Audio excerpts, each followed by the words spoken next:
नहीं ये जो प्रोटेस्ट है, जो सोनम वांगचुक जी बैठे हैं, मैं तो उन्हीं के लिए आया था पर्सनली कि मैं एक्चुअली उनका बहुत ज़्यादा उनका फॉलोवर हूँ। बट शायद मुझे लगता है ये प्रोटेस्ट अब जो जिस पर्पस के लिए बनी थी, अब वो प्रोटेस्ट एक अलग दिशा में जाने लगी है। अब ये पॉलिटिकली मोटिवेटेड ज़्यादा अलग हो गई है। अब मेन पर्पस इस प्रोटेस्ट का एक ही चीज़ रह गया कि कैसे भी करके जो सपोर्ट में गवर्नमेंट में है लोग, धर्मेंद्र प्रधान जी का रेजिग्नेशन ले लेना चाहिए। बस इसका एक पर्पस, एक same to same only single that purpose रह गया। बट मैं ये कहूँगा शायद resignation is not the solution. जो 20 बच्चे हमारे जो बच्चे शहीद हुए हैं, शायद उनको कभी भी न्याय नहीं मिल पाएगा उस रेजिग्नेशन से भी। सेम वेपन स्कैम के टाइम पे भी सचिन पायलट जी भी राजनगर साइड पे बैठे थे, उन्होंने भी संघर्ष स्ट्राइक करी। उन्होंने भी उस समय डिमांड करी थी कि भैया जो उस समय के एजुकेशन मिनिस्टर है उनको रेजिग्नेशन दे दो। रेजिग्नेशन दे दिया, प्रोटेस्ट खत्म। क्या ये जो पेपर लीक थे, स्कैम जो मुद्दे बन रखे थे, क्या वो खत्म हुआ? नहीं खत्म हुआ। आज बीजेपी चली जाएगी, धर्मेंद्र प्रधान की जगह दूसरा कोई बंदा आ जाएगा, वो बैठ जाएगा। तो क्या जो ये प्रॉब्लम पूरी तरीके से बन रखी है, क्या वो खत्म हो पाएगी? नहीं खत्म हो पाएगी कभी भी।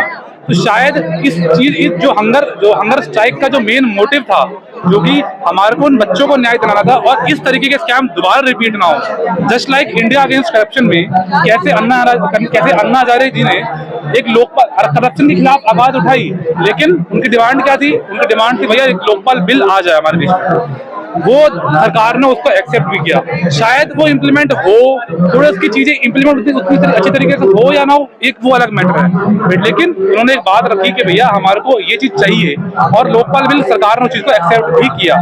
लेकिन उस समय अगर ये बोलते अन्ना हजारे जी ये लेके बैठे थे कि भैया देश के प्रधानमंत्री को रेजिग्नेशन देना चाहिए, मुझे लगता है शायद अन्ना हजारे जी हमारे आज बीच में होते भी नहीं, और शायद वो उनकी बातों को ऐसी की मुद्दा रह जाता। हम पूरे के पूरे स्ट्राइक का एक मेन पर्पस होना चाहिए था स्ट्रक्चरल रिफॉर्म्स, एक प्रॉपर बिल मिलना चाहिए था, फास्ट ट्रायल्स होने चाहिए थे, वो एक कंडक्ट होने चाहिए थे कि जहां पर भाई ये जो रिफॉर्म्स की बातें हैं उनको सोल्यूशन मिलना चाहिए था।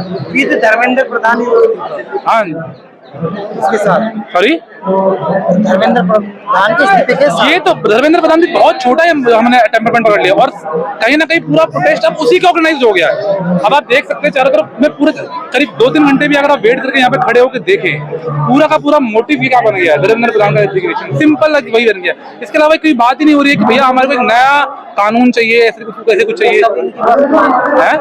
वो सब है इनके पास प्लान, ये कह रहे हैं कि पहला विकेट ये गिरना चाहिए, धर्मेंद्र प्रधान का इस्तीफा। फिर भाई आप फिर क्या मांग करनी, क्या चीजें, वो सब ये सेम ये चीज पहले भी तो हो ही चुकी है। सचिन पायलट के सामने उन्होंने भी तो ऐसे रेजिग्नेशन मांगा था, रेजिग्नेशन खत्म, पूरा प्रोटेस्ट खत्म। मेरा कहने का मतलब ये वाली बात। तो वो डिमांड कहाँ गई? इंडिया अगेंस्ट करप्शन में उनकी एक ही सिंपल डिमांड थी कि भैया एक हमें लोकपाल का बिल चाहिए। सरकार ने उस बात को एक्सेप्ट किया कि नहीं किया? वो इम्प्लीमेंट अच्छी तरीके से हुआ नहीं हुआ वो अलग मैटर है, लेकिन क्या सरकार ने उस बात को एक्सेप्ट करा कि नहीं करा? आज वो इनकी डिमांड वो हो जानी चाहिए थी, ना कि सिंपल सा रेजिग्नेशन बहुत शॉर्ट टेम्परामेंट वाली बात हो गई है। वो तो मिल ही जाना चाहिए। पहली बात तो इन जैसे इस पर नौबत आनी ही नहीं चाहिए थी बात। मैं सिंपली बात ये कहना चाहता हूँ, मेरे ये मायना है कि शायद थोड़ा सा और हमें ब्रॉड सोचना चाहिए। सोनम वांगचुक जी के लिए मैं तो बहुत बड़ा फॉलोवर हूं उनका, तो उसी के रिगार्डिंग मैं यहाँ पे भी आया था प्रोटेस्ट के लिए।